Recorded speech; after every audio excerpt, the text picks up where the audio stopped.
às vezes o cheiro da grama, existe uma grande preocupação com o Santos Futebol Clube, tá? Porque o que a gente ouve e vê na prática é um time contratando, contratando, contratando. Não há notícias que as receitas aumentaram tanto, né? Tem a questão do Neymar, né? O acordo que o Marcelo Teixeira fez com a família Neymar. Então a pergunta que eu faço, existe essa preocupação aqui. É, Santos SAF, quanto vale e como está o projeto? O Santos pode virar SAF?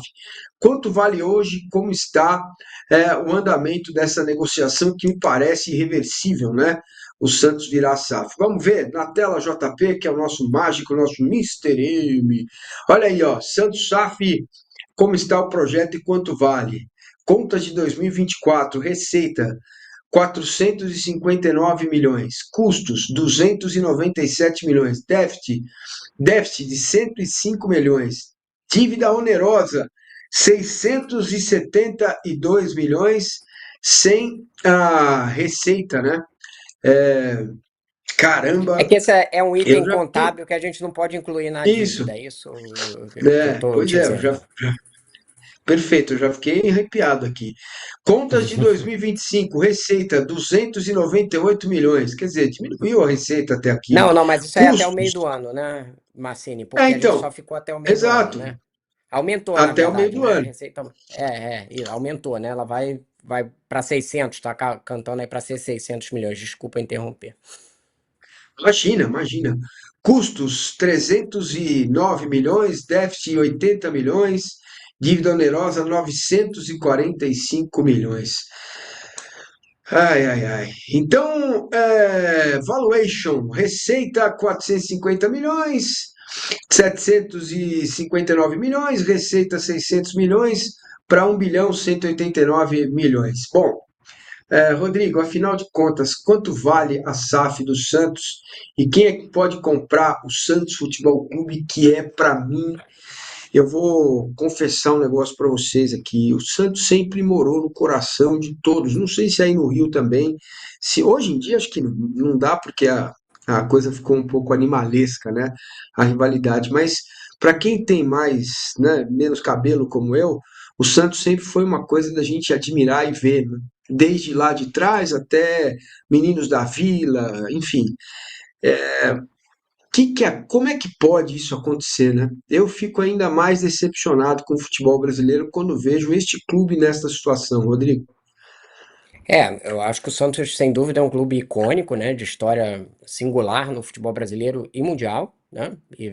Por conta da sua ligação com o Pelé, e que tem um valor muito grande e uma forma de se desenvolver que dá para enxergar um caminho para ele, né? Que ele ainda não conseguiu trilhar nesses últimos anos. Então vamos lá. Por que que surgiu essa pauta? Durante a semana, o Marcelo Teixeira deu uma entrevista ao BarbaCast, que é um podcast, né, que tem no canal do Rafael, e aí ele falou um pouco da SAF. E aí ele disse que está no processo final de receber, que ele recebeu primeiro uma auditoria, já com todos os números do Santos, e depois a XP, que é a corretora, ele não citou, mas eu sei que é a XP, que tá para entregar por agora o trabalho com os perfis de investidores para a SAF do Santos, ali de quais seriam os perfis que interessavam, como para que caminho pode ir a SAF do Santos. Depois disso eu falei com o Marcelo, mandei umas mensagens para ele e ele detalhou um pouco mais, explicando que é isso mesmo, que está para receber, que aí vai saber para que lado que vai o tipo de investidor que pode chegar no Santos agora, quando ele receber esse trabalho, e que ele já tem um valuation, ou seja, de quanto poderia valer o Santos, e o valor da dívida líquida, né, do Santos, que para você ter uma ideia mais ou menos de quanto que isso impacta no valor do clube. Ele não disse ainda o valor, porque esse trabalho está em construção, né? E depois, com todos esses dados, ele vai estabelecer um projeto e vai assim, ó, esse investidor aqui que interessa, e aí vai levar para o conselho para falar assim, olha, eu acho que o nosso caminho é esse aqui, a gente visaria a SAF, seria dessa forma, e aí o conselho vai dizer se é isso que ele quer. Isso são pontos de que estágio que está, né? A gente está para ter a conclusão aí de quem são as pessoas, os grupos interessados ou os perfis de grupos interessados no Santos. E o que que aí a gente analisando em que estágio que está o Santos para saber quanto que ele pode valer. Esse é um exercício de estimativa, fazendo muito, deixando isso muito claro. As receitas do ano passado eram de 459 milhões. A dívida que eu pus aí é a onerosa, não é a líquida, que é o conceito que o César Grafietti usa, que é basicamente todo o passivo menos o que o clube tem no caixa, né? O que, que ele tem na conta do banco. É, então era de 672 milhões no final do ano passado. O Santos gasta mais do que a arrecada, né? Já tanto que teve déficit de 105 milhões.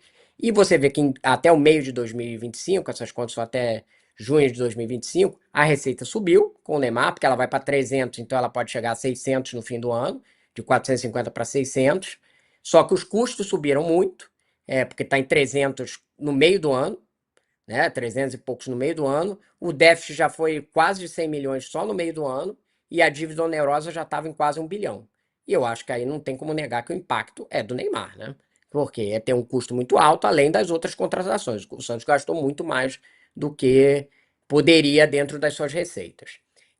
Então o clube passou por uma situação que hoje é difícil, né? De asfixia, de muito empréstimo, de dívidas de obrigação salário, obrigação tributária, que tem aumento de por conta da Selic. Então ele vive uma situação difícil da sua dívida pressionando muito o caixa do clube. E aí o valor. Eu peguei aqui entre 450 e 600 milhões. É a conta que é o modelo lá do César Grafietti. Eu multipliquei por 3 a receita, sendo 450 milhões ou 600, né? Tem uma linha. Reduzir a dívida onerosa. Então você tira a dívida onerosa, porque o cara fala assim, ó, valeria tanto, mas ó, tem que pagar tanto de dívida. Então você tira a dívida e acrescenta o que o clube tem para receber. Seja passe de jogador, patrocínio, o que está lá no ativo dele, com o que ele tem para receber. Com a receita de 450 milhões, daria algo com uma valuation ali do Santos como 700 e poucos milhões. Com a receita de 600, daria algo como 1,2 bilhão para o Santos, né? Eu acho que a receita vai acabar ficando entre 500 e 600 milhões. O Santos costuma gerar essa receita constantemente.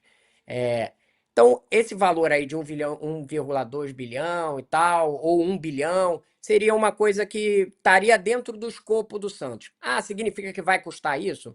Não necessariamente. Pode ser que o fato do Santos ser esse clube único, com essa divisão de base sensacional, com essa história sensacional do Pelé, enfim, o torne uma coisa para além do que é o valor do número frio nos dá, entendeu?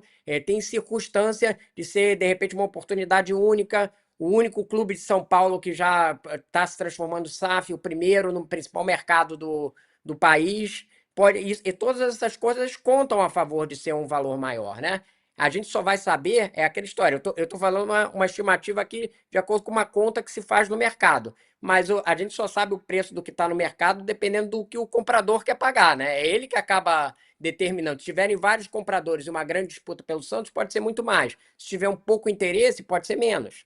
Então, a dificuldade financeira do clube conta contra ele. Eu acho que o Marcelo está sereno nesse processo. Isso acho que é uma vantagem. Eu vejo ele sem pressa, mas é assim, eu também vejo o clube gastando demais e a situação piorando muito rápido. E eu acho que isso tem que ser uma preocupação para a gestão, independente da SAF, tentar dar uma controlada. Né? No gasto, acho que o Santos acabou tendo um time esse ano mais caro do que deveria, né? Independente da qualidade Eu, dele. Mas assim, o cenário é mais ou menos esse. Vamos ver se vai avançar de fato esse projeto da SAF do Santos. Já se falou muita coisa, né? Sei lá, pai de Neymar, Chelsea, né? A gente já ouviu zilhões de coisas, né? Eu não tenho nenhuma confirmação de que nenhuma desses fatos sejam de fato verdade, assim, né? Fora, a gente vai saber mais pra frente, mas o escopo do Santos é mais ou menos esse. Ele tem que focar muito na sua potencialidade, que é de formação de jogador, de estar no mercado, principal mercado do país, como a quarta torcida desse mercado, mas com o principal mercado do país, e de ter essa coisa icônica no mundo, né? Eu acho que isso é os principais fatores para a atratividade do Santos numa SAF. isso de fora, uma visão mais gelada aqui dessa questão, Igor, me parece que o presidente Marcelo Teixeira está levando E aqui não tem outra saída a não ser virar SAF, né? E parece que está claro isso, que para o Santos se recuperar não há outra saída. A partir daí, como está o mercado das SAFs? Quais são os investidores, essas pessoas, onde elas estão, do que se alimentam, como elas vivem? Elas estão de olho no Santos, outros clubes, porque já não é uma coisa tão nova no Brasil, né? O mercado já está se acomodando, né? Como é que está isso, Igor? Então, Massini, isso é interessante a gente observar, porque tem algumas questões do presente que vão impactar nesses próximos passos. Por exemplo, esportivamente, o Santos vai continuar sendo um time de Série A? A previsibilidade de receita, o Rodrigo mencionou a quantidade, essa conta que é feita. A previsibilidade de receita na Série A é uma, na Série B a gente viu o drama que está. Claro que o Santos teria um contrato específico para ele, né? A gente já viu isso acontecer da outra vez, quando cai assim, é difícil que ele venda em bloco ou faça adesão ao contrato que está em vigor com os clubes da B e venda isso de forma individual pela lei do mandante. Mas essa conta ela é muito afetada com a prateleira que o clube está. Hoje é uma distância muito grande de um clube de ser de Série A, principalmente no mercado de São Paulo. Na Série A para o da Série B. Então tem que ver para esse valuation aí vai ser afetado pela performance esportiva e se quanto mais o clube tiver afundado, mais tranquilo é para quem quer comprar. Então a desvalorização maior beneficiaria aí o aumento eventual de interesse do comprador. A gente sobre ondas de SAF, a gente já passou uma primeira onda, que era um dos três mais desesperados ali naquela ocasião, Vasco, Botafogo e Cruzeiro, mas sempre que há esse movimento, a gente tem percebido aqui com a chegada, quando efetivamente consegue-se um investidor, tá? Não é só uma transformação do CNPJ em SAF, né? Como a gente tem visto, por exemplo, no Fortaleza. Quando o investidor realmente chega, é porque o cenário é de um endividamento muito, muito, muito grave, que a ponto de uma perspectiva de, se não transformar, não vai conseguir rodar esse clube.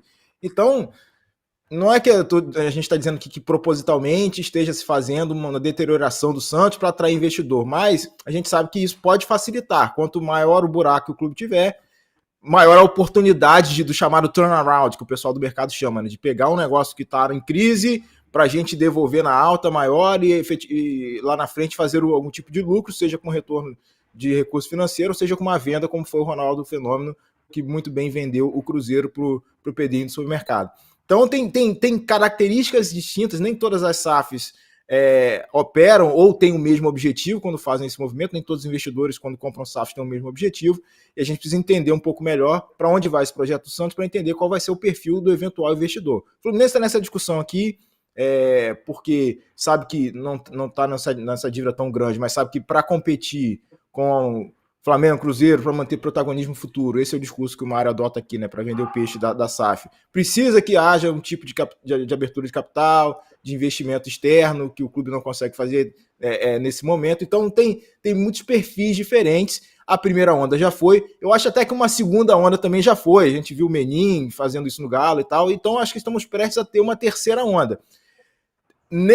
Por questão de marco temporal, né? Quando que isso está acontecendo. Mas não quer dizer que o Santos pode ser que tenha uma característica mais de primeira onda, nessa questão da dívida. Os clubes de terceira onda pode ser que seja uma característica mais do Fluminense, que está pensando em manutenção de competitividade a longo prazo. Então não tem uma receita de bolo que a gente consegue definir de forma tão clara, mas já temos indícios do mercado.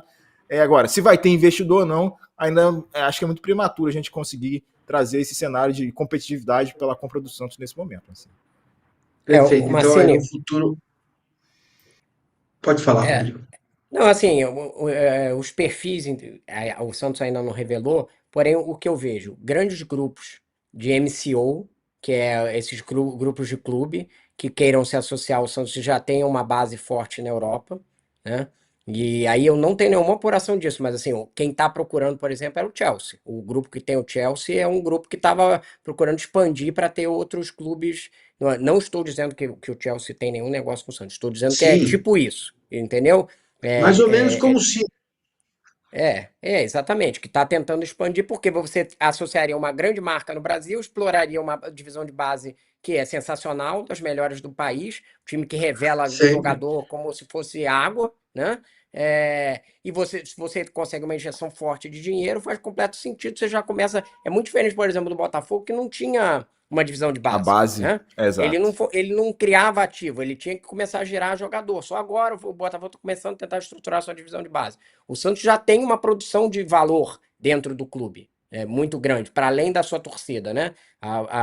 O Santos manteve 450 milhões na Série B porque ele vendeu muito jogador. Então quase não teve queda de receita, porque ele vende, gera muito jogador bom lá dentro. Então eu acho que isso é um perfil. O outro seria um perfil talvez de um grupo nacional, de ligado a torcedores, que você assumisse o clube para tentar fazer uma questão de gestão, como é o caso do que está acontecendo no Fluminense, como aconteceu de forma mal sucedida no Atlético Mineiro, né? Mas assim, de você criar, melhorar, entrar com um baque ali para você derrubar a dívida e aí você melhorar a gestão e poder aproveitar essas potencialidades do Santos. Eu vejo como essas duas possibilidades aí, né? Alguém ligado aqui ao mercado nacional que já conheça o clube e que possa injetar dinheiro para salvar ele e melhorar a gestão, ou um grupo internacional que venha com esse interesse de explorar essa potencialidade do Santos. E aí o Santos teria que amarrar muito bem a forma como vai se dar essa relação dentro de um grupo de clubes, né? Para ele não se tornar uma filial, porque não faz o menor sentido o Santos, com a história que ele tem, ser uma. Ele pode ter um apoio dentro de um grupo de clubes, se tornar uma filial de jeito nenhum, né? Muito bem, é isso. Vamos esperar para ver os próximos acontecimentos sobre a SAF do Santos. Nós podemos ter SAF no Fluminense, SAF no Santos, SAF no Corinthians, a tal SAFiel. Olha, meu amigo, futebol brasileiro se mexendo.